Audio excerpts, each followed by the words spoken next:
Hi everyone, welcome back to Nurture Nature, and we're taking a look at my 40-gallon long planted tank.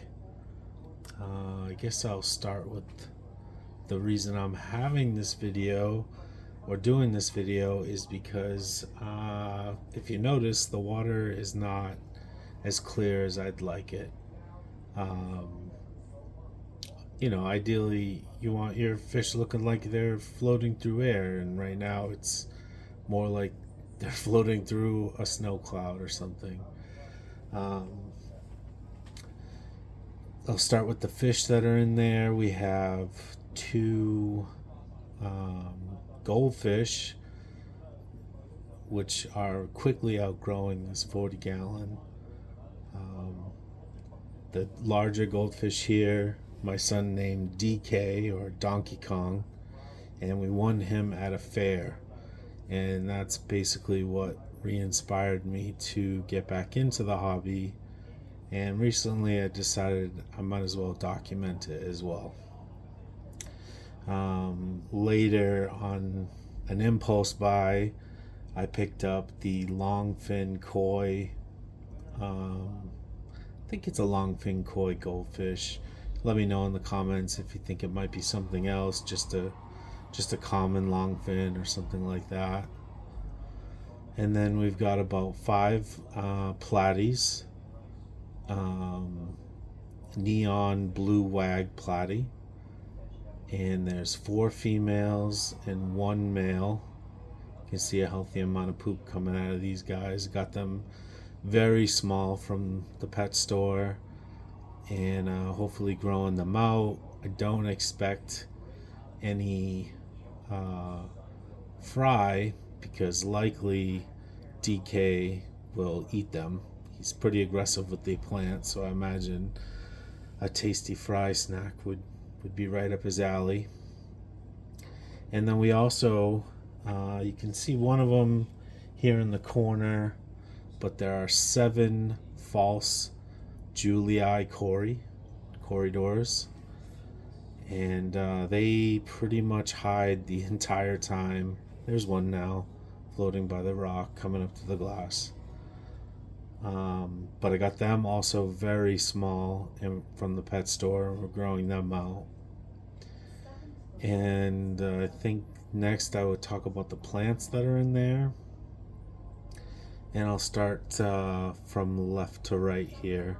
On the log, we have some Anubias Barteri, picked up from the Aquarium Co-op, a small business on the West Coast.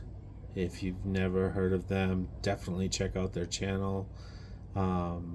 They're a wealth of information, and their store has really great prices, tremendous customer service. I mean, you really can't say enough about a small business like Aquarium Co-op.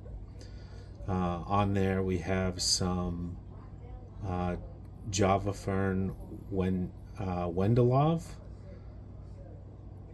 You can't really see it, but it's above. A small portion is above the Anubias, and then by the bubbles, there's also a plant, but it is not doing well. We have two Anubias Nana Petite. To the right of that, we have an Amazon sword, and above it and planted behind the rock, we have Bacopa Carolina. In front of that, we have more Java Fern Wendelov on the rock glued. And in the substrate in front of that rock, we have Cryptoquin Wendedii green. And then a smaller plant here that's not doing so hot.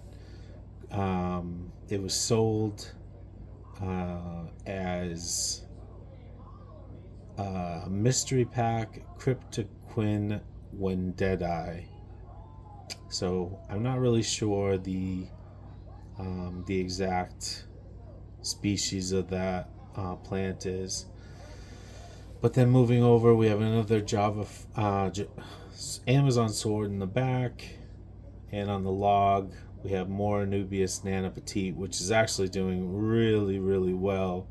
I'm dosing with Easy Green plant fertilizer, which you can pick up at Aquarium Co-op as well. And I'm at this point, I'm hoping just for growth and let some things kind of settle in and see if I can get this tank a little more planted, even though, or a little more lush looking, even though this goldfish is taking all the plants and eating them up slowly. But that's okay, because it's just free food, well, expensive food for me, but good food for the goldfish. And I feel like he's doing well. He looks healthy. Actually, all the fish are pretty well looking. Nobody looks too thin to me. And there is a mystery snail in there as well. It's in the back, towards on the left side of the Amazon sword.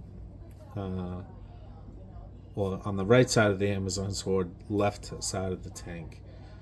This is my first long form video, and I'm having trouble, I guess, with my words here because I'm kind of nervous. So I'm hoping you guys are enjoying the content. Don't forget to like and subscribe for Nurture Nature. And I think the plan for the cloudy water is going to be more gravel vacking. So I've been in the hobby 8 years, but I was in and out of the hobby, and I'm really not. I'm still a beginner, even after 8 years. I feel like I know things, but always learning new things. I've never had gravel this thick before. It's like a river pebble, and I really should have added more stone, because what happens is the food and mulm from the fish, detritus, is all seeping down, and the rock is too big for all these animals to get too deep in the soil or too deep in the substrate to clean out that, to root it up. And it's really just creating what I think is like a sewer for this sewer effect to the tank. So if that makes any sense, let me know. What I'm going to be doing is 10 to 20% water changes every other day, and I'm going to try that for about a week or two to see that if I can get the water clearer and then maintain it, or see how long it will go before it becomes cloudy again. When I was originally doing water changes, I was just changing out the water. I wasn't gravel vacuuming, thinking that the plants that are planted will eat up all that waste. But I think that was the wrong approach. I really should have been doing full gravel vacuuming with my water change. And so we'll try it. We'll try to get it clear, see if that works. If that's not working, I intend to buy a sand, not like a pool filter sand, but definitely a grain, much smaller, and cap over the existing gravel, and that should help so that the leftover food and can stay on the top where the fish can access it, like the Corydoras, easier. And it should make gravel vacuuming a little bit quicker too, because it won't go as deep down between the rocks like I think it's doing now. So anyways, we're coming up about 10 minutes on this video, and let me know in the comments if you think my idea might work.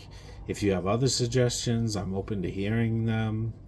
I'm definitely going to give this a try, and hope that it works. I hope that you guys enjoyed the video today, and I really hope you enjoyed your day. Thanks for spending a little time with me and enjoying my tank. So we'll see you soon.